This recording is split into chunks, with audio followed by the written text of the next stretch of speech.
بسم اللہ الرحمن الرحیم۔ السلام علیکم ورحمۃ اللہ وبرکاتہ۔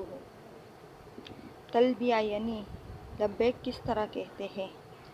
سیدنا عبداللہ بن عمر رضی اللہ عنہ کہتے ہیں کہ رسول اللہ صلی اللہ علیہ وآلہ وسلم کا تلبیہ یہ تھا، ترجمہ: اے اللہ، میں تیرے دروازے پر بار بار حاضر ہوں اور تیرے بلانے کا جواب دیتا ہوں، تیرا کوئی شریک نہیں، ہر طرح کی تعریف اور احسان تیرا ہی ہے اور بادشاہی تیری ہی ہے، کوئی تیرا شریک نہیں۔ قبل لبیک کہنے کے سواری پر سوار ہوتے وقت تمہید اور تسبیح اور تکبیر کہنا مسنون ہے۔ سیدنا انس رضی اللہ عنہ کہتے ہیں کہ رسول اللہ صلی اللہ علیہ وآلہ وسلم نے مدینے میں ظہر کی 4 رکعتیں پڑھی اور ہم لوگ آپ صلی اللہ علیہ وآلہ وسلم کے ہمراہ تھے، اور عصر کی ذوالحلیفہ میں پہنچ کر 2 رکعتیں پڑھیں۔ پھر آپ صلی اللہ علیہ وآلہ وسلم رات بھر ذوالحلیفہ میں رہے یہاں تک کہ صبح ہو گئی۔ پھر آپ صلی اللہ علیہ وآلہ وسلم سوار ہوئے یہاں تک کہ جب آپ صلی اللہ علیہ وآلہ وسلم کی سواری بیدہ میں پہنچی تو آپ صلی اللہ علیہ وآلہ وسلم نے اللہ کی حمد و بیان کی اور تسبیح پڑھی اور تکبیر کہی۔ اس کے بعد آپ صلی اللہ علیہ وآلہ وسلم حج اور عمرہ دونوں کی لبیک پکاری اور لوگوں نے بھی حج اور عمرہ دونوں کی لبیک کہی۔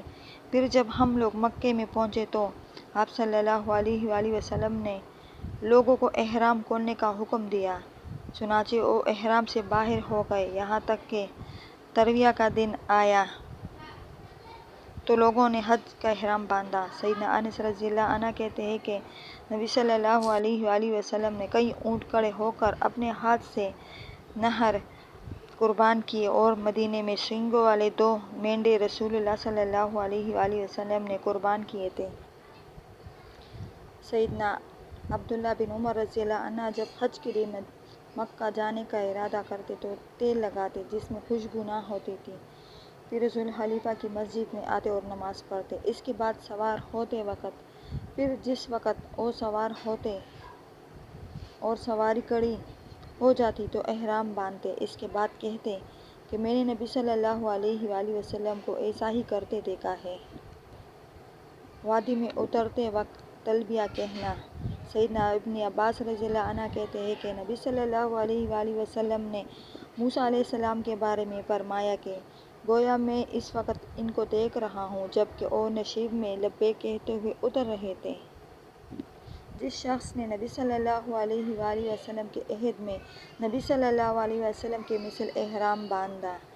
سیدنا ابو موسیٰ رضی اللہ عنہ کہتے ہیں کہ مجھے نبی صلی اللہ علیہ وآلہ وسلم نے میری قوم کی طرف یمن بھیجا تھا، پس میں لوٹ کر ایسے وقت آیا کہ آپ صلی اللہ علیہ وآلہ وسلم بطحا میں تھے۔ آپ صلی اللہ علیہ وآلہ وسلم نے مجھ سے دریافت کیا کہ تم نے کس چیز کا احرام باندھا ہے؟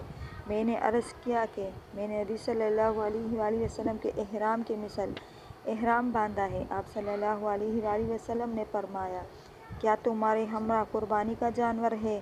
میں نے عرض کیا نہیں۔ پس آپ صلی اللہ علیہ وآلہ وسلم نے مجھے حکم دیا کہ میں کعبہ کا طواف کروں، چنانچہ میں نے کعبہ کا اور صفا مروہ کا طواف کیا۔ پھر آپ صلی اللہ علیہ وآلہ وسلم نے مجھے احرام کھولنے کا حکم دیا، چنانچہ میں احرام سے باہر ہو گیا۔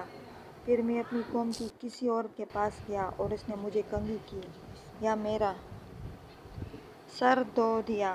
پھر جب سیدنا عمر رضی اللہ عنہ خلیفہ ہوئے اور یہ حدیث میں نے ان سے بیان کی تو انہوں نے کہا کہ یہ حدیث ہم نہیں جانتے کہ کیسی ہے، اگر ہم اللہ کی کتاب پر عمل کریں تو وہ ہمیں حج و عمرے کے پورا کرنے کا حکم دیتی ہے۔